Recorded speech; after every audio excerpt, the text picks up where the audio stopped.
menyanyikan bersama lagu kebangsaan Indonesia Raya.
Hadirin disilakan duduk kembali.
Assalamualaikum warahmatullahi wabarakatuh. Selamat siang dan salam sejahtera bagi kita semua. Selamat datang yang terhormat Presiden Republik Indonesia, Bapak Prabowo Subianto, serta tamu undangan yang kami hormati di Auditorium Wisma Danantara Indonesia dalam acara Indonesia Economic Outlook 2026.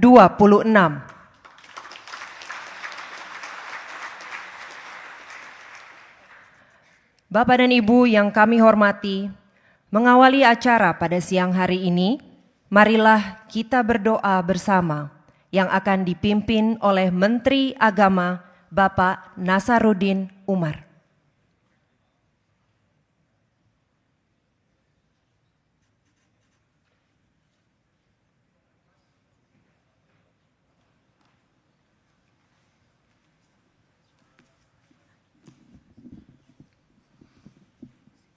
Bismillahirrahmanirrahim. Assalamualaikum warahmatullahi wabarakatuh.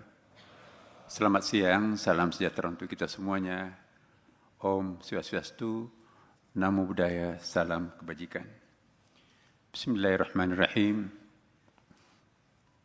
Alhamdulillahi Rabbil Alamin, hamdan syakirin, hamdan na'imin, hamdan yuafi ni'amahu wa yukafi mazidah.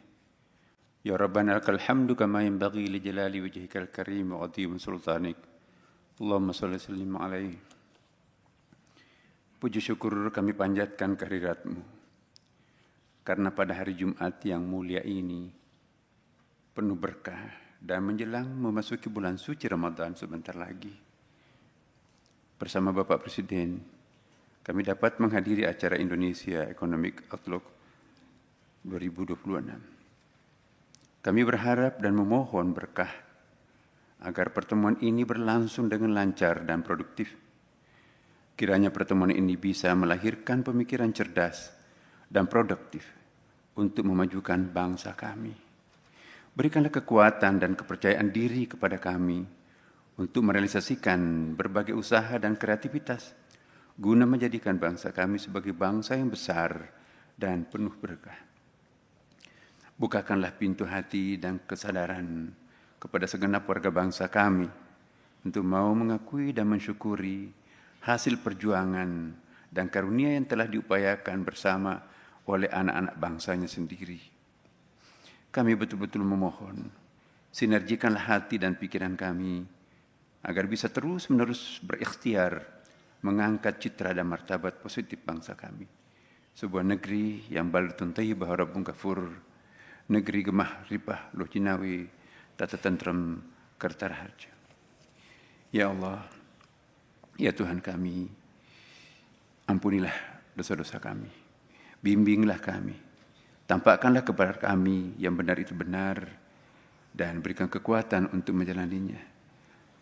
Tampakkan kebatilan itu batil, dan beri kekuatan kami untuk menghindarinya. Ya Allah, kabulkanlah permohonan kami. Rabbana atina fid dunya hasanah, wa fil akhirati hasanah wa qina adzabannar, walhamdulillahi rabbil alamin.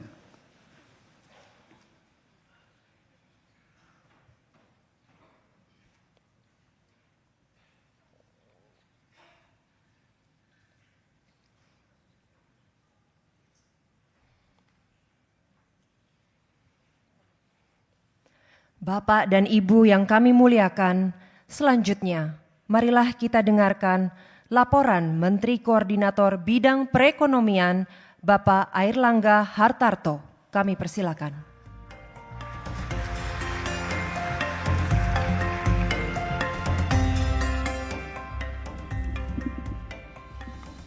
Bismillahirrahmanirrahim. Assalamualaikum warahmatullahi wabarakatuh. Salam sejahtera bagi kita semua. Om Swastiastu, Namo Buddhaya, salam kebajikan. Yang kita sama-sama hormati, Bapak Presiden Republik Indonesia, Bapak Prabowo Subianto,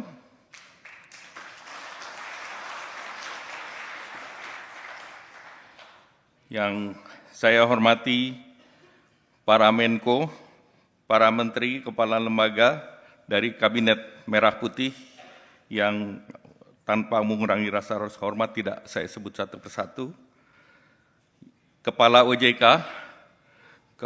Ketua Dewan Ekonomi Nasional, kemudian mewakili Gubernur Bank Indonesia, para dubes negara sahabat yang mewakili IMF, World Bank, ADB, OECD, para pimpinan asosiasi dunia usaha, para ekonom, lembaga riset akademisi, perwakilan perbankan, lembaga jasa keuangan, lembaga internasional termasuk dari rating agency. Kami mengucapkan terima kasih dan mohon maaf Pak Presiden. The invitation is only less than 15 hours and all attend, and we thank you for the attendance. Pertama, marilah kita panjatkan puji syukur kehadirat Tuhan Yang Maha Esa karena kita dapat berkumpul di agenda Indonesia Economic Outlook bersama Bapak Presiden di Gedung Danantara. Dan kami ucapkan terima kasih kepada CEO Danantara yang baru landing, Pak Rosan, beserta jajaran Danantara, Pak Doni Oskaria dan Pak Pandu, dan tim dari Kemenko yang mempersiapkan acara ini, dan apabila ada yang kurang memuaskan, blame-nya ke saya saja. Bapak Presiden, Bapak Ibu yang saya muliakan, di hari Jumat ini acara Ekonomi Outlook dihadiri oleh Duta Besar Negara Sahabat, kemudian juga dunia usaha, kemudian termasuk pension fund, asuransi, sekuritas, kemudian juga rating agency, para ekonom dan akademisi, kemudian juga disaksikan masyarakat umum melalui media elektronik live, Pak Presiden. Kemudian kalau kita bicara mengenai ekonomi Indonesia, kalau kita lihat di tengah berbagai tantangan, pertumbuhan ekonomi global stagnan di 3%. Nah ini dari baik itu IMF, World Bank maupun OECD di tahun 2025 dan di tahun 2026 juga angkanya sedikit menurun secara global, 2,9 sampai 3,1.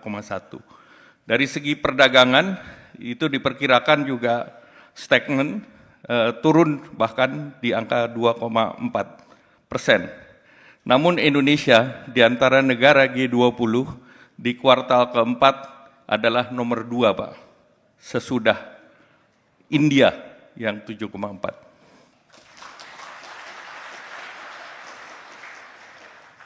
Kalau kita lihat pertumbuhan kita yang secara year 5,11%, ini didukung oleh konsumsi rumah tangga yang tumbuh kuat sebesar 4,98%. Ini mencerminkan stimulus ekonomi yang tepat sasaran, stabilitas harga, serta peningkatan mobilitas akibat daripada hari besar Nataru dan aktivitas ekonomi masyarakat. Dan ini untuk pertama kalinya Q4 dan Q1 back to back, Pak, hari besar keagamaannya. Karena di Q1 ada Idul Fitri yang diharapkan, dan selama pengalaman kita pada saat terjadi lebaran pertumbuhan tertinggi juga. Oleh karena itu kita akan terus dorong pertumbuhan di kuartal pertama tahun ini. Konsumsi organisasi lembaga kemasyarakatan juga tumbuh tinggi 5,13. Ini peningkatan kegiatan sosial dan kebijakan bencana yang responsif, Pak. Jadi ini juga berkontribusi terhadap pertumbuhan ekonomi. Investasi tumbuh signifikan 5,09%, dan belanja modal pemerintah ini juga luar biasa, tumbuh 44,2%. Jadi ini yang kita harapkan di kuartal pertama juga bisa digelontorkan oleh Kementerian Keuangan, oleh Pak Menkyu. Kemudian belanja pemerintah pada program prioritas dan stimulus ekonomi berperan menjaga permintaan domestik serta menjadi shock absorber terhadap risiko perlambatan ekonomi.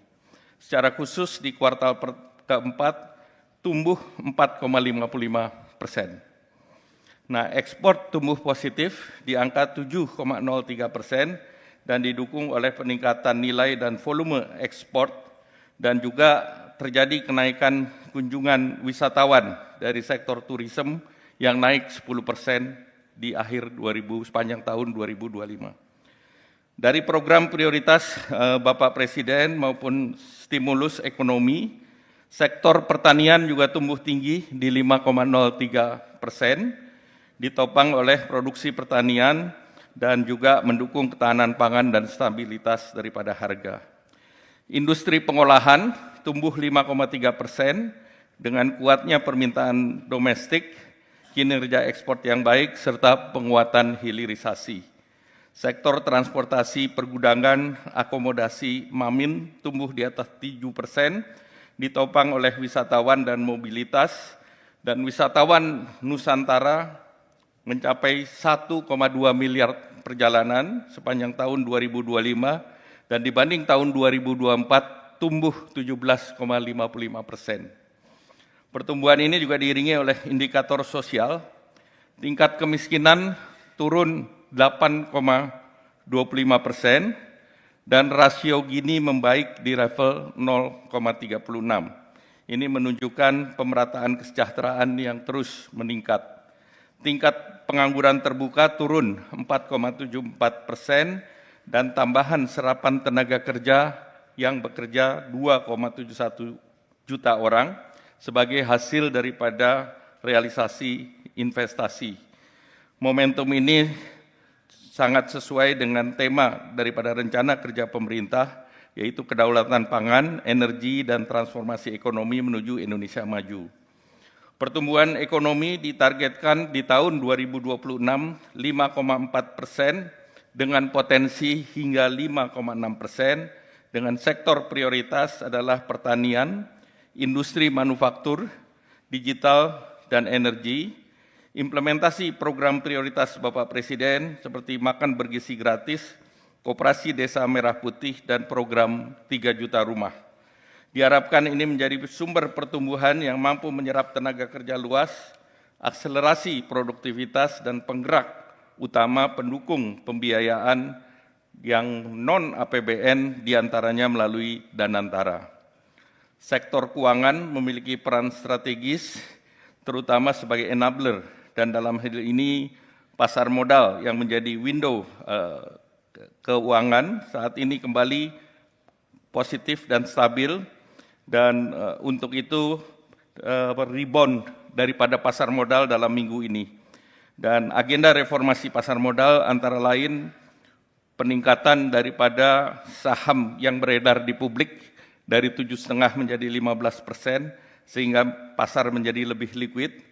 Transparansi pemegang saham, terutama yang di bawah 5%. Nah, ini yang sangat diperlukan sehingga keterbukaan daripada kepemilikan menjadi sangat jelas, dan juga untuk menambah likuiditas, dana pensiun maupun asuransi itu dibuka dari hanya boleh invest 10% naik ke 20%, dan ini pada saham-saham yang berkualitas ataupun saham aman seperti LQ45. Di sisi diplomasi ekonomi global dengan kepemimpinan Bapak Presiden, ini secara geopolitik kita membuka akses hampir seluruh pasar di dunia.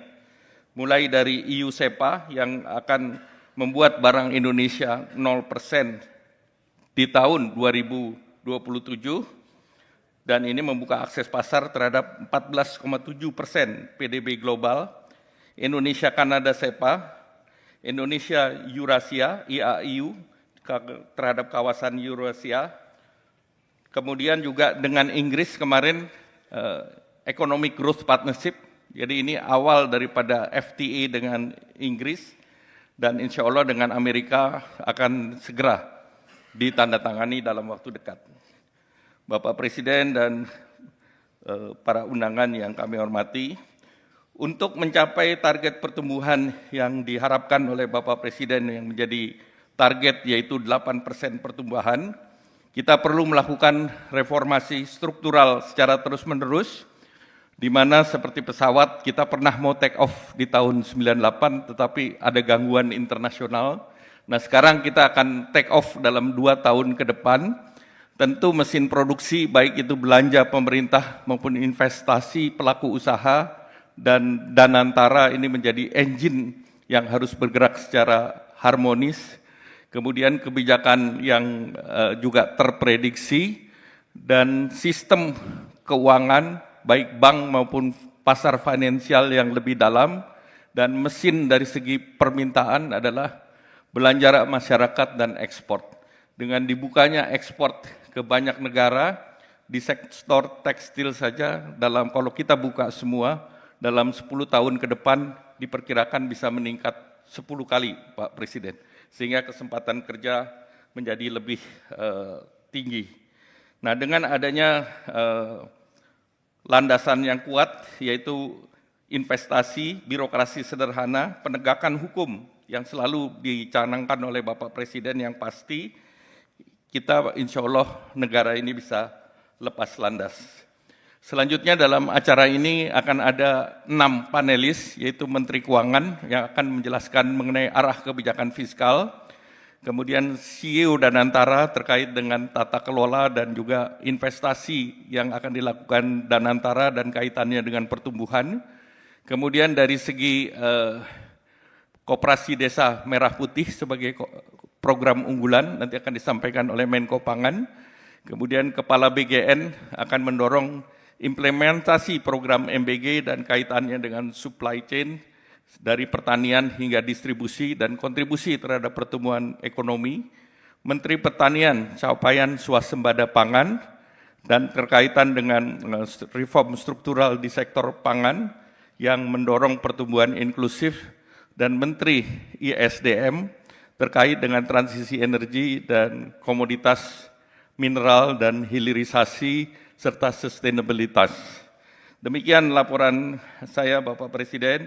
Selanjutnya kami mohon berkenan Bapak Presiden untuk memberikan arahan sekaligus menyampaikan arahan dan dalam Indonesia Economic Outlook ini sebelum kita lanjutkan nanti dengan panelis. Demikian, terima kasih. Wassalamualaikum warahmatullahi wabarakatuh.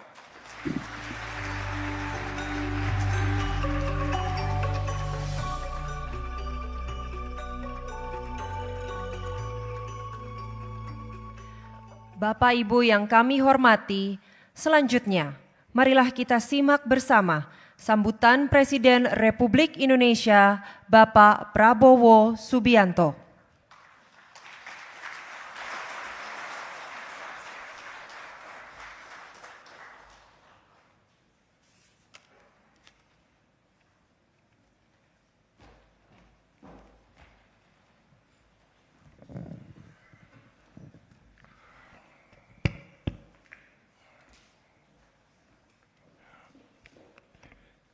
Bismillahirrahmanirrahim. Assalamualaikum warahmatullahi wabarakatuh.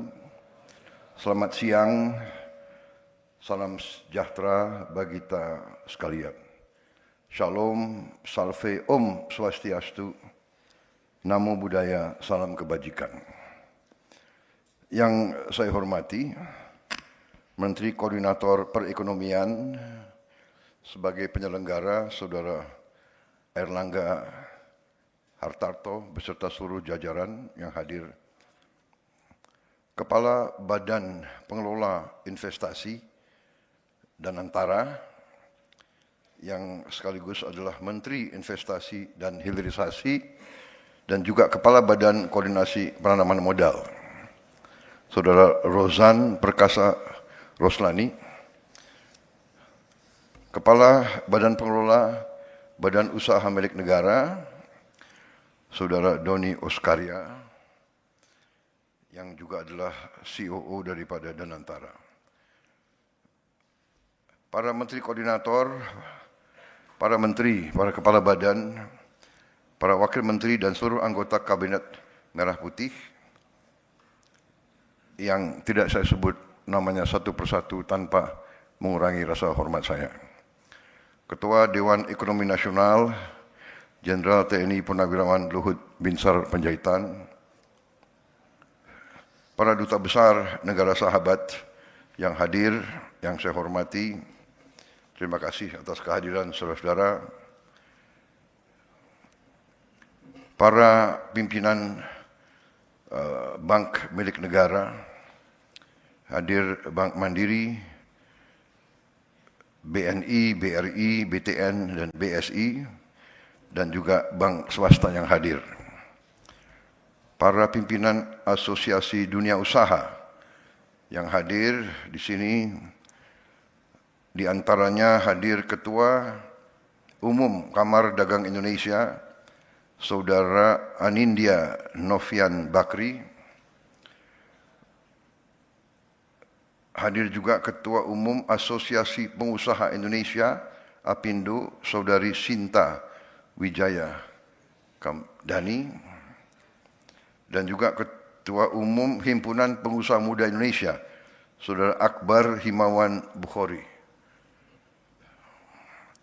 Yang saya hormati juga para pimpinan perusahaan-perusahaan perbankan yang hadir, para pimpinan lembaga jasa keuangan, para pimpinan perusahaan BUMN dan swasta, para pimpinan lembaga ekonomi dan lembaga riset nasional, para pimpinan lembaga riset, para rektor, para ahli bidang ekonomi, saudara-saudara sekalian hadirin yang saya hormati, dan para rekan rekan pers dan media yang hadir. Tentunya sebagai insan yang bertakwa, marilah kita tidak henti-hentinya memanjatkan puji syukur kehadirat Tuhan Maha Kuasa, Tuhan Maha Besar, bagi umat Islam Allah Subhanahu wa taala yang memiliki sekalian alam, atas segala karunia, atas segala berkah, kesehatan dan kedamaian yang masih diberikan kepada kita. Kita bersyukur terus, selagi kita juga selalu berdoa agar saudara-saudara kita yang mengalami kesulitan akibat berbagai musibah bencana di berbagai daerah senantiasa diberi kekuatan dan senantiasa diberi kebaikan oleh Yang Maha Kuasa, segera dipulihkan kehidupannya menjadi normal kembali. Saudara-saudara sekalian, adalah suatu kehormatan dan kebanggaan bagi saya untuk bisa hadir dalam acara ini. Saya menyambut baik inisiatif Menteri Koordinator Perekonomian dengan semua timnya dan menteri-menteri lain yang terkait yang telah bekerja keras dalam tahun pertama pemerintahan kita.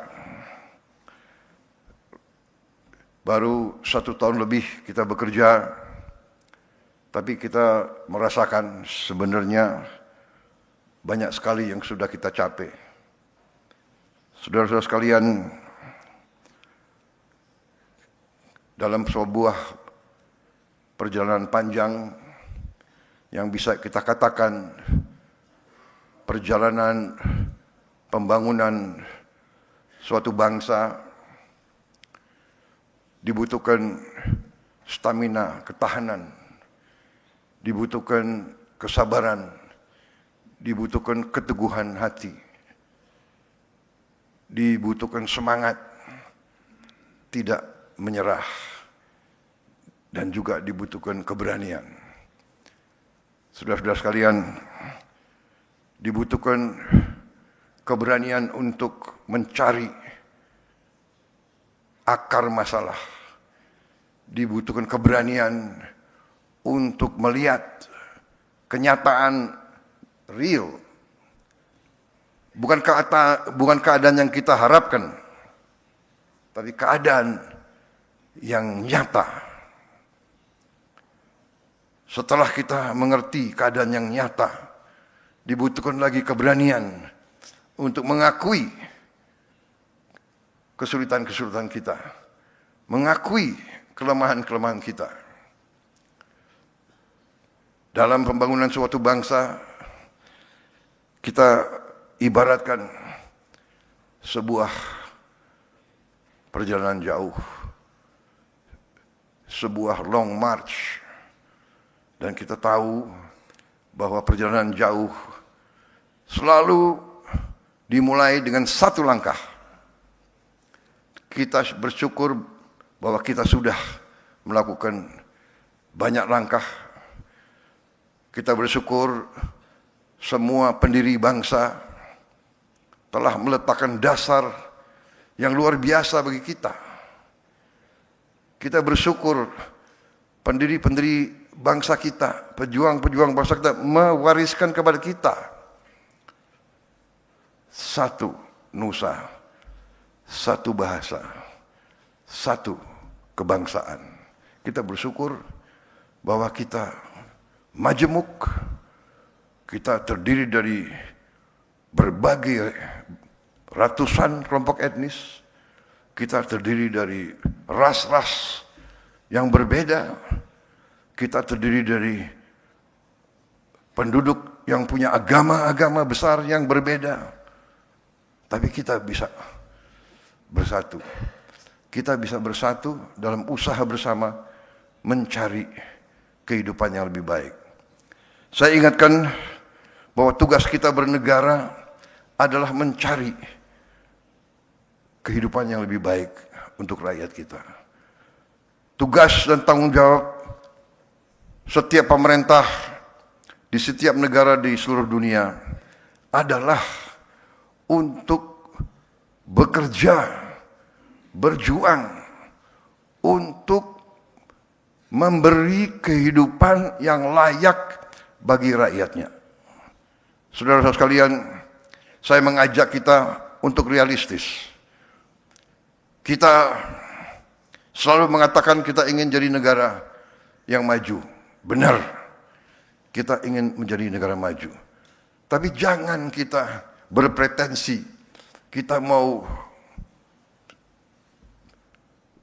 mencapai tingkatan yang sama dengan negara-negara yang sudah ratusan tahun sebelum kita mencapai tingkat teknologi dan industri yang sangat maju.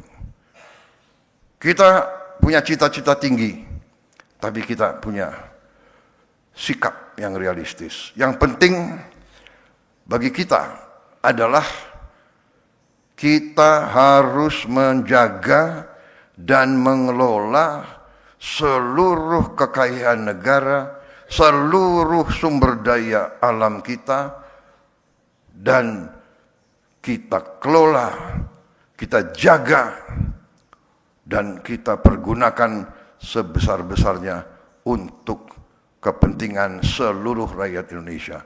Itu tujuan kita.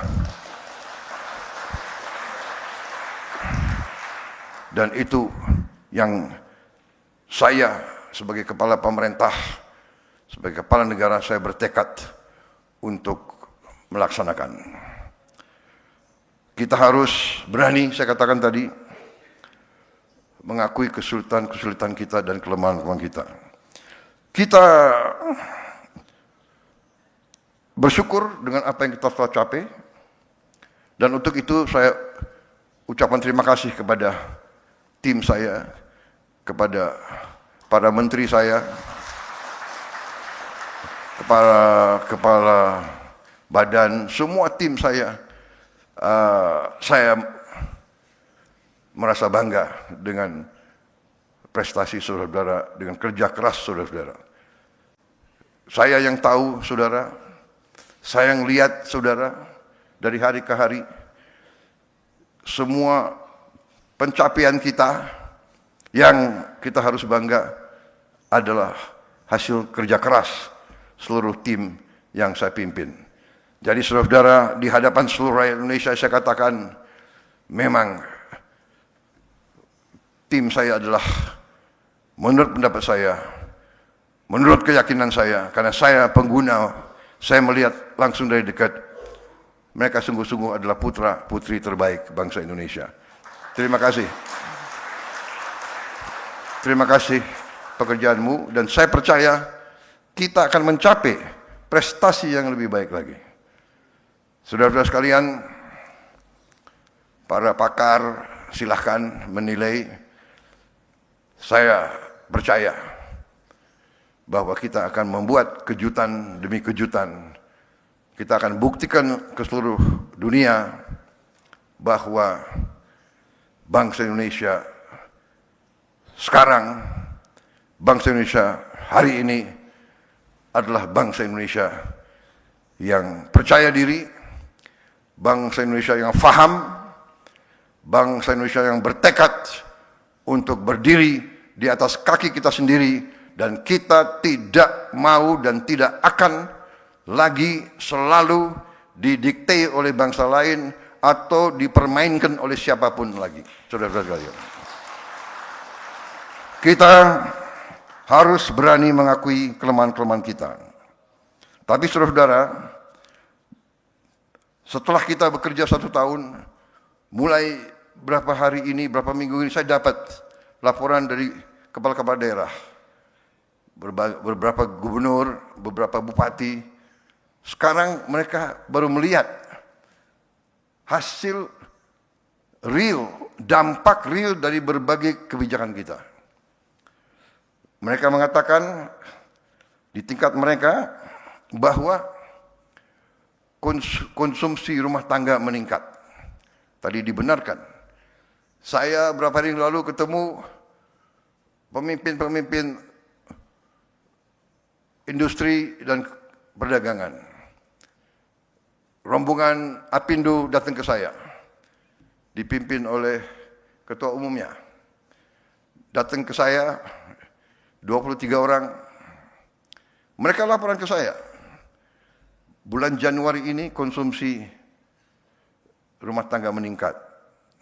Dan mereka katakan, yang mengatakan mereka, pelaku bisnis, mereka mengatakan bahwa mereka merasakan bahwa MBG makan bergizi gratis telah mendorong peningkatan konsumsi rumah tangga ini dan mendorong pertumbuhan di desa-desa, di kecamatan-kecamatan, di lapisan yang paling bawah dari ekonomi kita.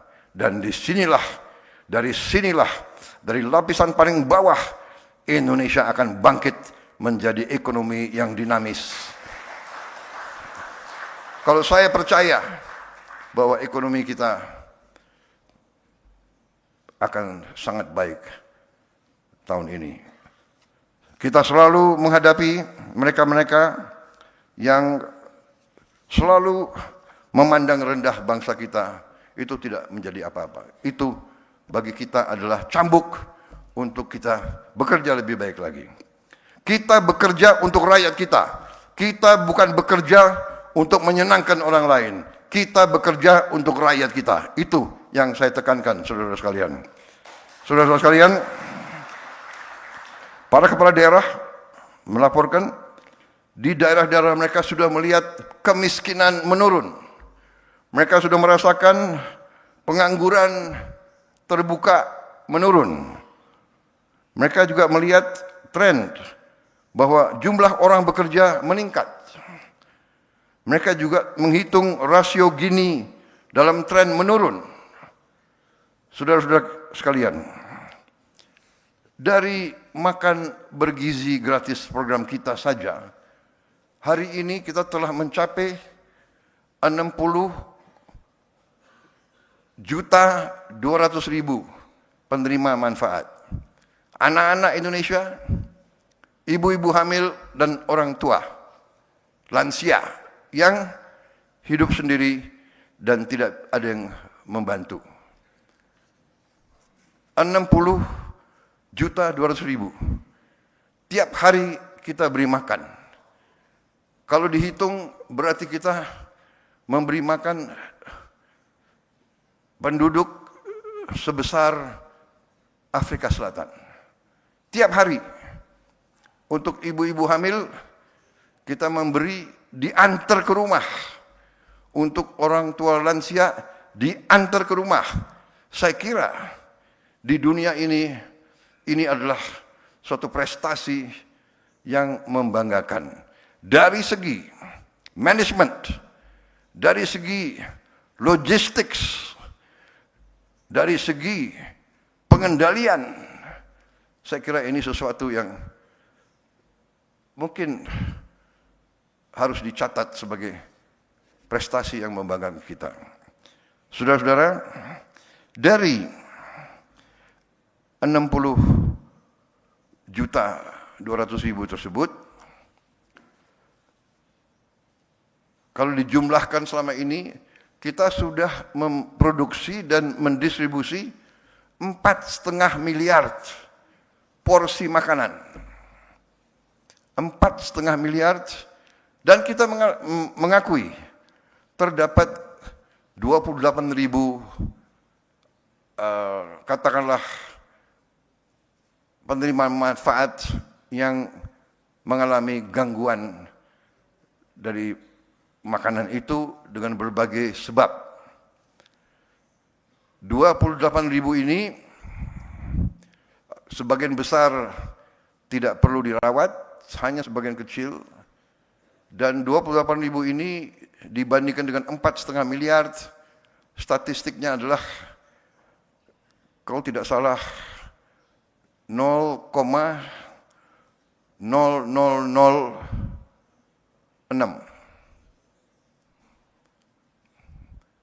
Saya ulangi karena mungkin matematik saya kurang, ya. 0,000. Nol lagi.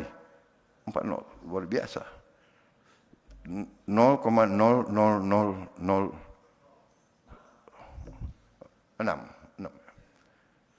Berarti ini adalah 99 ya, 99994.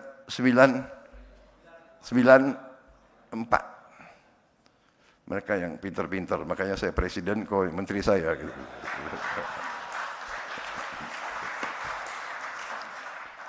Yang pintar mereka, jadi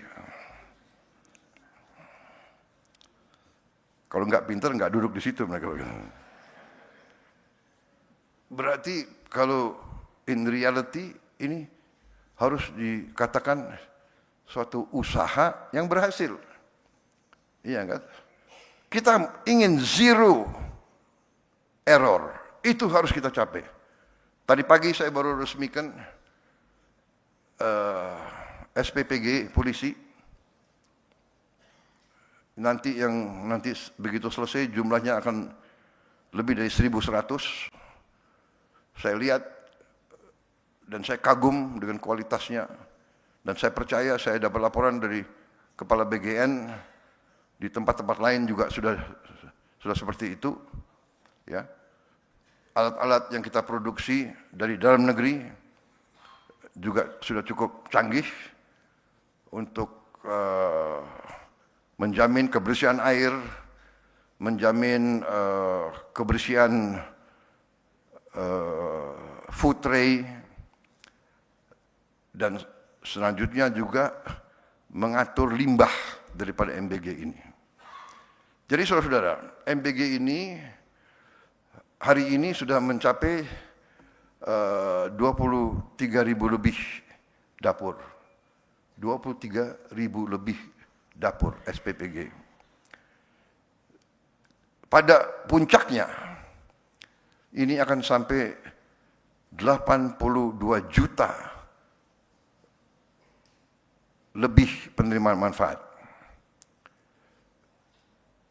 Pada ujungnya akan mencapai lebih dari 30.000 dapur.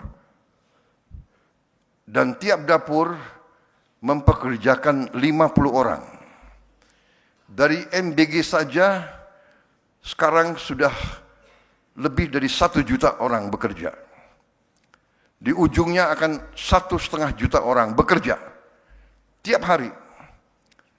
Tapi tiap dapur akan menimbulkan dan sudah menimbulkan 5 sampai 10 pemasok, supplier. Masing-masing pemasok punya 3, 4, 5 petani yang bekerja. Ekonomi di desa hidup. Petani sayur, petani ikan, peternak ayam, peternak kambing, peternak susu.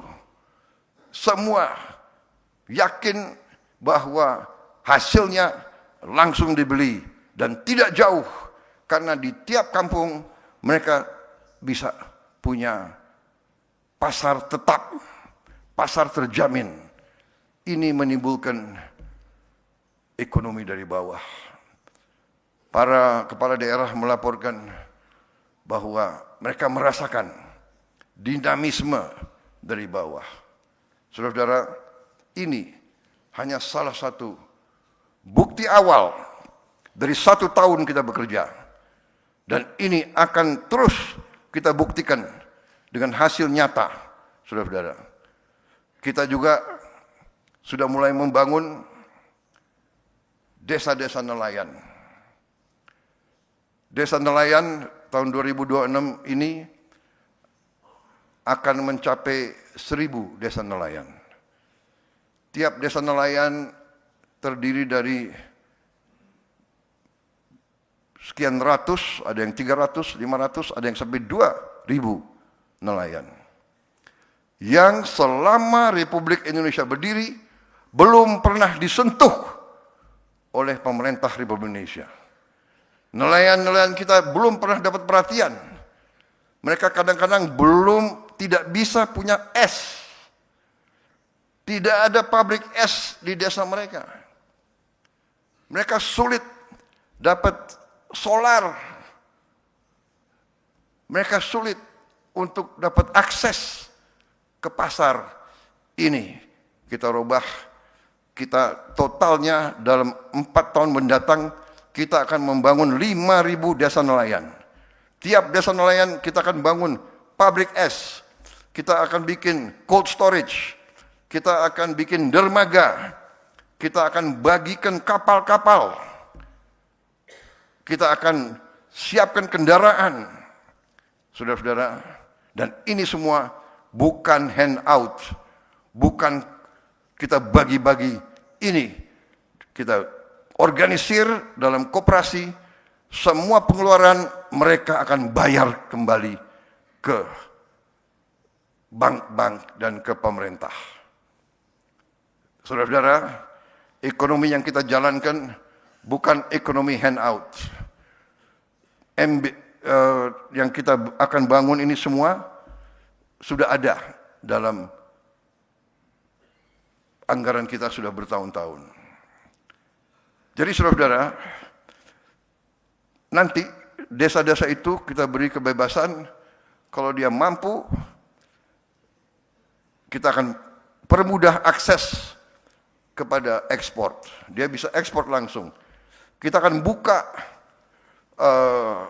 pelabuhan-pelabuhan, lapangan-lapangan terbang boleh ekspor langsung. Saudara-saudara, kita akan permudah regulasi supaya mereka bisa menumbuhkan kegiatan ekonomi yang mendasar.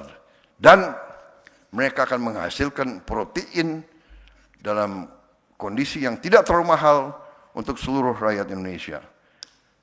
Demikian juga, saudara-saudara, ini sudah hampir 100 sudah jadi di berbagai titik, dan target kita 2026 ini akan sampai 1.000, dan selanjutnya total sampai 2029 target kita adalah 5.000 desa nelayan yang nanti mereka akan kembalikan investasi itu, tapi kita kasih kelonggaran mengembalikannya supaya tidak terlalu berat untuk mereka.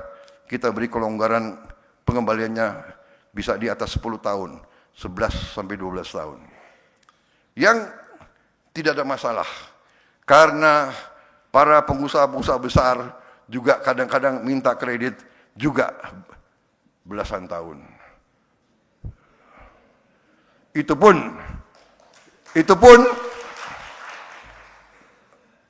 sering minta restrukturisasi. Ya kan? Saya ini sudah lama jadi orang Indonesia dan saya pernah jadi pengusaha juga, ya. Saya pun pernah minta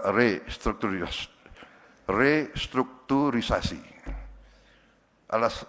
Dengan kata lain lebih sederhana, minta belas kasihan perpanjangan untuk kembali. Benar atau tidak? Mana menteri-menteri pengusaha? Saudara-saudara, kalau pengusaha besar boleh dikasih apa itu? Haircut, apalagi haircut bagi wenaknya sendiri, haircut. Masa nelayan-nelayan kita enggak kita berdayakan? Belum pernah mereka dapat kesempatan ini. Banyak yang nangis di pulau-pulau terpencil. Sekarang kita hadir, kita memberi harapan ke depan. Sama juga dengan Koperasi Merah Putih yang akan kita bangun dan sudah mulai sebentar lagi. Kemungkinan saya dapat laporan mungkin dalam 1-2 bulan ini sudah akan beroperasi beberapa ratus koperasi. Yang koperasinya sudah hampir berdiri adalah 30.000 koperasi. 30.000 gudang. Tiap koperasi punya gudang, punya cold storage, punya gerai-gerai. Di situ akan ada farmasi desa murah. Obat generik akan sampai, akan ada klinik desa, akan ada gerai untuk super micro financing untuk membantu menghilangkan peran daripada rentenir. Kita akan beri bunga yang sangat mudah, sangat ringan untuk mereka-mereka. Semua barang subsidi akan punya akses, rakyat akan punya akses langsung, sehingga tidak ada penyelewengan, tidak ada kebocoran. Dan ini semua anggarannya dari mana? Anggarannya sudah ada. Karena 10 tahun kita sudah beri dana desa kepada desa-desa kita. 10 tahun sudah kita berikan. Dan sekarang kita akan mengarahkan, selama ini 10 tahun kita harus akui banyak dana tersebut tidak sampai ke rakyat. Ini dibuktikan dengan banyak sekali kepala desa yang terpaksa berhadapan dengan hukum karena tidak dapat pertanggungjawabkan dengan baik penggunaan dana tersebut. Saudara-saudara sekalian, dari ini semua, saudara-saudara, kita akan buktikan bahwa pertumbuhan ekonomi kita real, nyata, dan akan di atas sasaran yang kita tetapkan. Saudara-saudara sekalian, kita juga buktikan bahwa kita sekarang sudah swasembada beras. Kita menuju swasembada pangan. Saudara-saudara, produksi beras kita tahun 2025 adalah 34,7 juta ton, naik 13% dari 2024. Sekarang cadangan beras di Bulog bulan Juli 2025 adalah 4,2 juta ton, adalah tertinggi sepanjang sejarah bangsa kita. Dan sampai sekarang pun cadangan yang sudah ada masih sangat tinggi. Saudara-saudara sekalian, dalam kebijakan fiskal, saya sudah buktikan bahwa kita bisa melaksanakan efisiensi, penghematan yang sangat besar. Di tahun pertama pemerintahan kita telah menghemat uang dari anggaran kita sendiri sangat besar. 300 triliun lebih penghematan kita. Di akhir tahun 2025 pun kita lakukan dan kita melihat hasil dari penghematan tersebut. Uang penghematan inilah yang kita pakai untuk program MBG dan sebagainya. Uang yang pasti akan habis untuk hal-hal yang tidak produktif. Kita alihkan ke hal-hal yang produktif. Kita mengeluarkan semua yang bersifat tidak produktif, perjalanan luar negeri, seremoni-seremoni yang tidak perlu, rapat seminar, FGD, dan sebagainya. Kajian-kajian, analisa-analisa, sudah tidak perlu terlalu banyak kajian dan analisa. Kita sudah tahu masalahnya. Kekurangan infrastruktur, lakukan. Desa perlu jembatan, buat. Rakyat lapar, cari pangan. Nggak usah terlalu banyak analisa. Ya. Ini kita sudah hemat sangat luar biasa. Di tahun pertama 308 triliun rupiah kita sudah hemat. Ini berapa miliar dolar nih? 308 T. Berapa? 18 miliar dolar. 18 miliar dolar. Dan kita bisa lakukan lebih besar lagi. Ya, kebocoran harus kita tutup. Harus kita kurangi. Saudara-saudara sekalian, saya masih melihat kebocoran-kebocoran besar. Tapi saya terima kasih Danantara, dalam 1 tahun Anda bekerja, mungkin kurang dari 1 tahun. Kita bentuk saudara baru Februari 2025. Februari ya. 3, 4, 5 bulan pendirian, belum 1 tahun. Tapi saudara sudah, saya dapat laporan sementara, ya, hasil daripada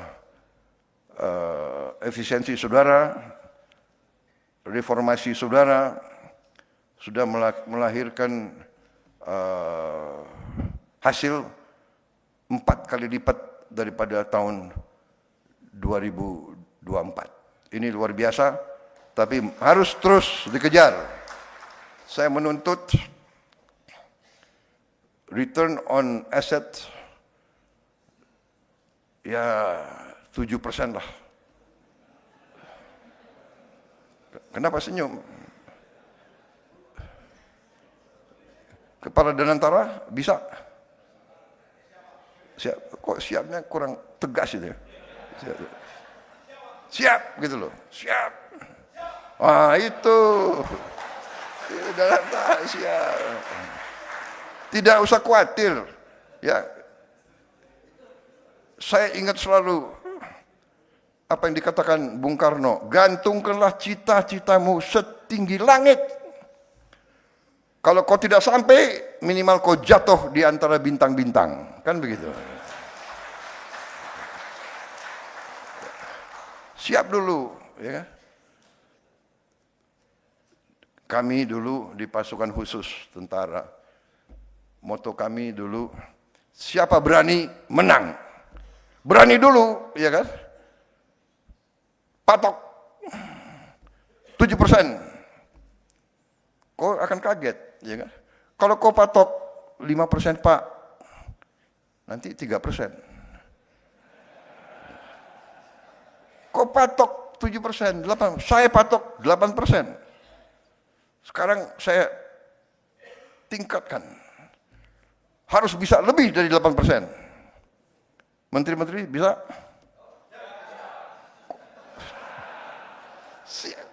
Siap gitu loh. Percaya sama saya, kalian sendiri akan kaget ya. Kalian sendiri akan kaget, benar nggak?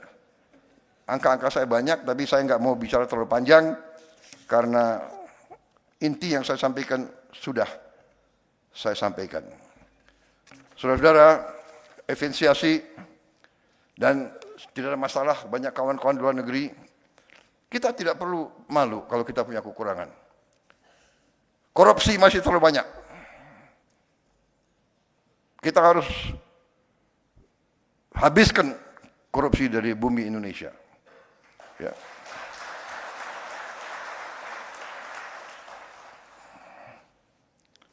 Segala kebocoran, segala penyelewengan, segala manipulasi, ya semua tingkatan. Saya kumpulkan pengusaha-pengusaha yang sebagian besar adalah kawan saya sendiri. Saya sampaikan, sudahlah, kalian sudah besar, sudah kaya, ya, patuhi peraturan. Kalian pinter-pinter, tapi di Indonesia ini orang pinter itu pinternya pinter mencari peluang mengatasi peraturan. Benar? Ini dari sekolah kita belajar, ya kan? Ini hilangkan budaya itu, ya. Tapi masalahnya pemerintah birokrasi juga harus benar. Kadang-kadang birokrasi yang tidak benar. Iya kan? Ada yang sampaikan kepada saya bahwa Winston Churchill pernah mengatakan, I am more afraid of my bureaucrats than I'm afraid of Adolf Hitler. Katanya, but kita nggak tahu apa benar atau tidak dia mengatakan begitu. Tapi kira-kira semangatnya seperti itulah. Ya, ya, saya juga begitu. Mungkin dirubah deh, aku yang ngomong ya. I'm more afraid of my own bureaucrats than I'm afraid of siapalah, kuntilanak atau apa gitu.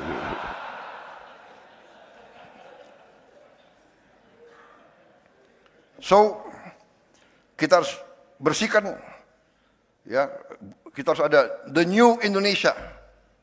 The new Indonesia harus tidak boleh ada korupsi. Untung kita masih negara apa itu? Kita negara demokrasi kan, benar ya? Demokrasi apa? Agak demokrasi ya. Agak ya, lumayan lah demokrasi kita kan. Kalau nggak ada demokrasi, gue nggak jadi presiden loh, saudara. Iya kan? Benar nggak? Jadi jangan ini loh, ada apa tuh? Kelompok-kelompok yang selalu mengeluh. Indonesia beginilah, ya. Prabowo otoriter lah, benar nggak? Tapi kalau ditanya rakyat, jangan-jangan perlu juga sedikit-sedikit otoriter. Jangan-jangan untuk melawan koruptor-koruptor itu.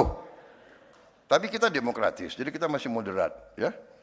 Banyak negara lain nggak tahu lah, hari ini ada, besoknya nggak ada. Iya kan? Jangan-jangan efektif yang itu, jangan-jangan. Waduh, ini ada banyak wartawan ya. Waduh, ada lagi banyak duta besar. Negara barat lagi, waduh gue. I am completely democratic. Completely. Saudara. Jadi kita bertekad ya. Saya bertekad patuhi hukum. Tidak ada kompromi. Kita harus tegakkan hukum dengan baik. Tapi tidak boleh ada miscarriage of justice. Tidak boleh hukum dipakai alat untuk mengerjain lawan politik. Tidak boleh. Dan saya tidak mau, dan saya sudah buktikan. Ya, saya buktikan, saya berani abolisi, saya berani amnesti. Kalau saya merasa ada sesuatu. Jadi pengadilan kita harus memberi keputusan yang adil. Beyond a reasonable doubt. Keputusan itu harus beyond a reasonable doubt. Harus tidak boleh ada keraguan-raguan sedikit pun. Kalau ada kemungkinan bahwa terdakwa itu mungkin tidak bersalah, kita tidak boleh memberi putusan yang final kepada mereka itu. Dan saya sebagai pemegang mandat dari rakyat, saya bertanggung jawab. Saya ingin ada rule of law di Indonesia. Saya ingin ada kepastian hukum. Hanya dengan kepastian hukum, kita bisa menjamin stabilitas dan ketenangan bagi rakyat kita. Rakyat kita harus merasa hidup dalam masyarakat di mana pemerintahnya bersih dan adil. Ini syarat dari keberhasilan suatu negara. Saya pelajari sejarah. Tidak ada negara berhasil tanpa pemerintah yang bersih dan adil. Dan saya bertekad dengan tim saya, kita membangun pemerintah yang bersih dan adil, dan birokrat-birokrat yang tidak mau menyesuaikan, kita akan mengadakan regenerasi. Saya sudah siapkan institusi-institusi pendidikan. Tahun ini kita akan mulai membangun 10 universitas baru, 1 lembaga khusus untuk administrasi pemerintahan. Putra-putri Indonesia yang terbaik akan kita pilih, akan kita godok, kita siapkan untuk mengambil alih kepemimpinan semua lembaga yang baik. There is nobody that cannot be replaced. saya perintahkan kepada Danantara, BP BUMN, Menpan RB, semua menteri KL,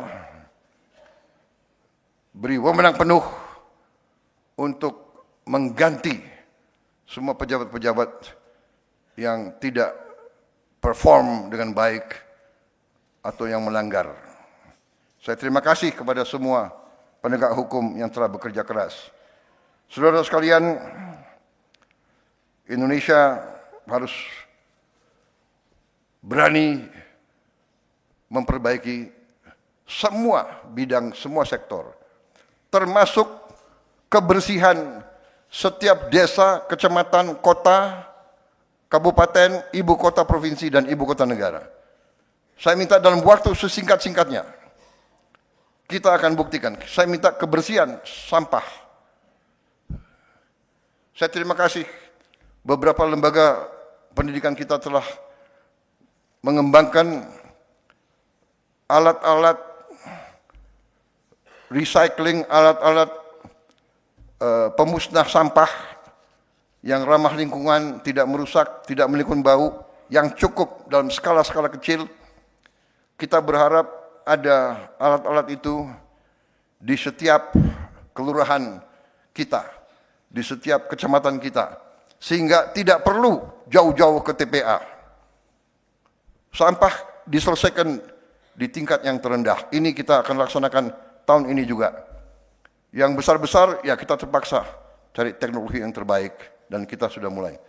Saudara-saudara sekalian, saya minta Indonesia asri, aman, sehat, risik, dan indah. Ini sudah mulai bekerja. Saya juga berharap kita akan lakukan gentengisasi seluruh desa, kecamatan, kabupaten, dan seluruh kota-kota besar Indonesia. Saya kira itu yang saya ingin sampaikan. Saya percaya stabilitas politik di Indonesia bisa kita jaga dengan baik, tegas. Kita jaga keamanan untuk semua. Kita hormati semua perjanjian yang dibangun oleh Indonesia sebagai pemerintah. Kita punya track record yang sangat besar. Indonesia belum pernah default dalam sejarah kita. Kita selalu hormati semua perjanjian pemerintah-pemerintah pendahulu. Kita terbuka untuk investasi dari manapun, dan kita yakin bahwa kita akan bangkit dengan sangat meyakinkan. Saya namakan, saya punya strategi adalah Indonesia Incorporated. Yang besar, yang kuat, yang menengah, yang kecil, yang kurang, semua bekerja sama. Yang besar, maju, tarik. Yang kurang, kuat. Yang kuat, tarik. Yang lemah. Pemerintah yang bersih dan adil, bantu yang paling lemah dan paling miskin. Kita bangkit bersama. Indonesia insya Allah nanti bukan saja raksasa yang tertidur, tapi kita harus bangkit menjadi raksasa yang mampu berdiri dan membangun kehidupan yang lebih baik bagi rakyatnya. Terima kasih. Wassalamualaikum warahmatullahi wabarakatuh. Salam sejahtera bagi kita sekalian. Shalom Salve, Santi Santi Namo Buddhaya, salam kebajikan. Terima kasih, selamat melaksanakan sarasihan ini. Terima kasih.